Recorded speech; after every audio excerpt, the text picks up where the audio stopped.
जय हिंद दोस्तों। उम्मीद करता हूँ सब ठीक ठाक होंगे।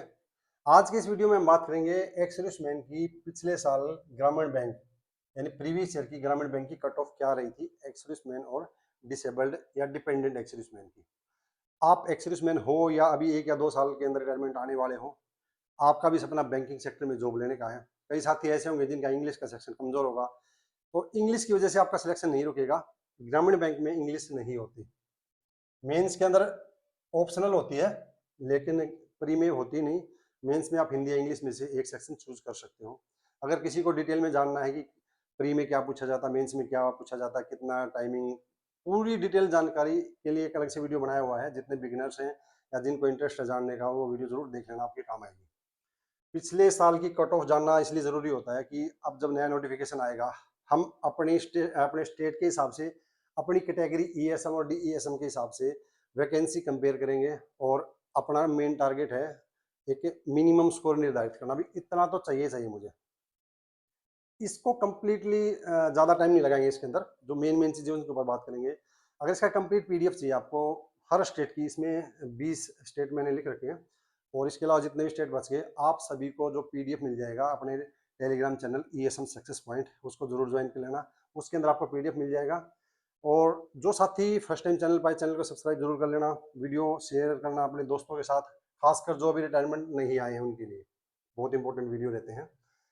अब इसके अंदर आप एक चीज नोटिस करना, देखो हम इसके अंदर आपको, ये है नंबर ऑफ वैकेंसीज, जो फर्स्ट लाइन है ये आपको नंबर ऑफ वैकेंसीज है, ये है कट ऑफ, और ये है मैक्सिमम स्कोर ईएसएम का।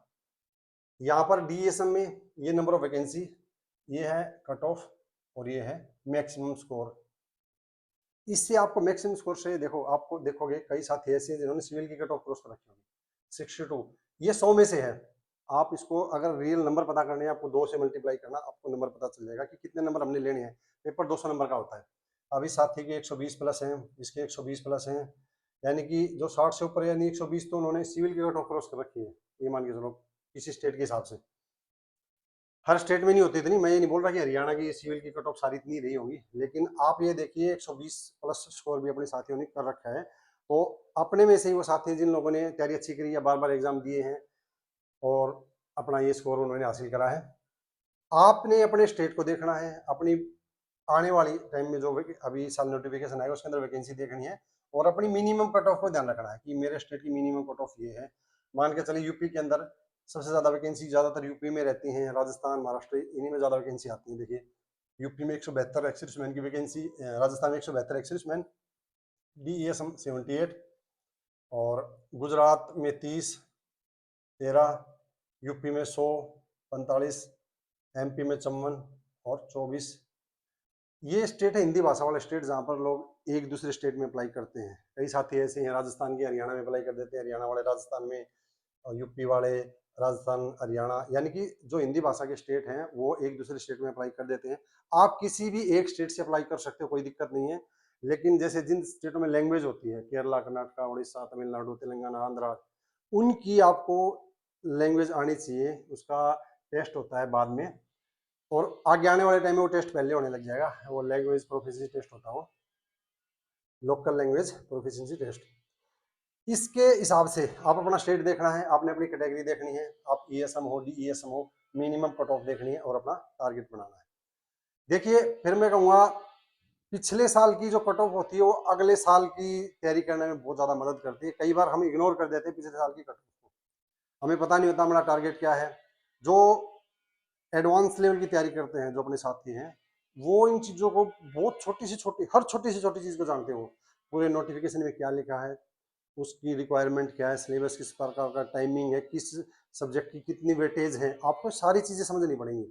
जब तक ये समझ नहीं पाओगे तब तक सिलेक्शन लेना थोड़ा मुश्किल हो जाता है। आप ऐसा नहीं है कि ऐसे ही तैयारी करनी स्टार्ट कर देते हो, यार वही वीडियो सभी देखते हैं, वही तैयारी सभी करते हैं, पढ़ाने वाले टीचर भी वही हैं, लेकिन सिलेक्शन सभी का क्यों नहीं हो पाता? वो तो बेहतर प्लानिंग नहीं हो पाती। आप हम कई साथी इन चीज़ों को बहुत इग्नोर कर देते हैं। कट ऑफ का क्या देखना, सिलेबस को क्या समझना, वीडियो देखी पढ़ना शुरू कर दिया, उससे काम चल जाएगा, ऐसा नहीं होता। इसके लिए तैयारी की जरूरत होती है। अब मान के चलो इस बार, चलो यूपी से ले लेते, यूपी के अंदर 100 वैकेंसी थी, कट ऑफ हुई 39.66। हो सकता है इस बार 150 वैकेंसी आ जाए, हो सकता है 40 वैकेंसी रह जाए। ये चीज भी मायने करेंगे। अगर वैकेंसी घटती है और उसके बाद आता पेपर का लेवल ऑफ डिफिकल्टी कितना है, एक से ज़्यादा शिफ्ट में होता तो नॉर्मलाइजेशन होएगा, अगर एक में होता नॉर्मलाइजेशन नहीं होगा। अब स्कोर कम, वैकेंसी कम हुई तो कट ऑफ हाई जाएगी, और ज़्यादा हुई तो कम की उम्मीद मत करना। आप ये मत सोचना अगर हो सकता है 150 वैकेंसी आ जाए तो सोचे यार कम से काम चल जाएगा। आपको एक चीज़ देखी होगी आपने कि 60 से नीचे स्कोर किसी का नहीं है, यानी कि 60 का था 30, 30 इसमें 31 था कहीं पे, 32, 31, यानी कि इनका भी 60 प्लस स्कोर है। यानी 60 से नीचे की उम्मीद मत करना, अपना टारगेट 60 कम से कम लेके चलना। किसी भी स्टेट से वो वैकेंसी खाली जा सकती है, यहाँ पर देख सकते हो आप कई स्टेटों में वैकेंसी खाली गई हुई है, कोई फर्क नहीं पड़ता, लेकिन आपको मिनिमम स्कोर करना पड़ेगा। और ये वैकेंसी सारी फिल हो गई हो जरूरी नहीं है, आपको ये अगले साल के उसके अंदर मिल जाएंगी बैकलॉग वैकेंसियाँ, अगर फिल नहीं होंगी तो पूरी वैकेंसी बच जाए कोई दिक्कत नहीं है, लेकिन उससे नीचे स्कोर एक्सेप्ट नहीं है, किसी भी स्टेट का हो सकता है।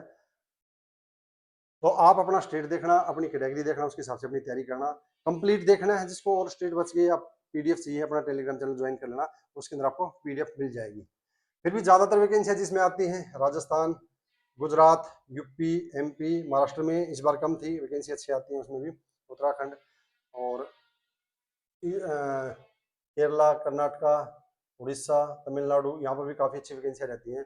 एसबीआई, आईबीपीएस में बहुत ज़्यादा बैकलॉग वैकेंसी हर बार बचती हैं। या तो ये साउथ की तरफ शायद बैंक में इंटरेस्ट नहीं है साथियों का, या फिर आप तैयारी नहीं कर पाते हो, या फिर जो भी वजह रह सकती है वो आपको पता है, बट वैकेंसी बहुत ज़्यादा आती है। और बैंकिंग सेक्टर में पे प्रोटेक्शन है यार, बहुत अच्छी खासी सैलरी है, किसी भी प्राइवेट सेक्टर से ज़्यादा बेनिफिट आपको बैंकिंग सेक्टर में है। तो अपने स्टेट को देखिए, अपनी वैकेंसी को देखिए, बीएसएम ईएसएम कैटेगरी को देखिए, आप अपना टारगेट बना के अपनी तैयारी करिए। एग्जाम डेट्स को ध्यान में रखिए। प्री का जो एग्ज़ाम है, प्री की 6, 12, 13 दिसंबर, और मेंस का है 30 जनवरी, 30 जनवरी। तो ये डेट थोड़ी बहुत आगे पीछे हो सकती है, अगर कोई वजह कोई इवेंट आ जाए तो, अदरवाइज ये डेट फिक्स मान लीजिए। इसके हिसाब से अपनी तैयारी करिए, और अपना जो इस साल का एग्ज़ाम है, आपने अगर पहले दे दिया, आप नहीं क्लियर कर पाए तो आपके लिए और ज़्यादा ध्यान देने की ज़रूरत है। और फर्स्ट टाइम जा रहे हो तो सिर्फ बैठने के लिए मत जाना, अपना टारगेट बना के बेहतर तरीके से जाना, आपका एग्ज़ाम क्लियर हो जाएगा। उम्मीद करूँगा वीडियो अच्छा लगा होगा। वीडियो अच्छा लगा तो लाइक शेयर सब्सक्राइब जरूर करना। बहुत बहुत धन्यवाद दोस्तों।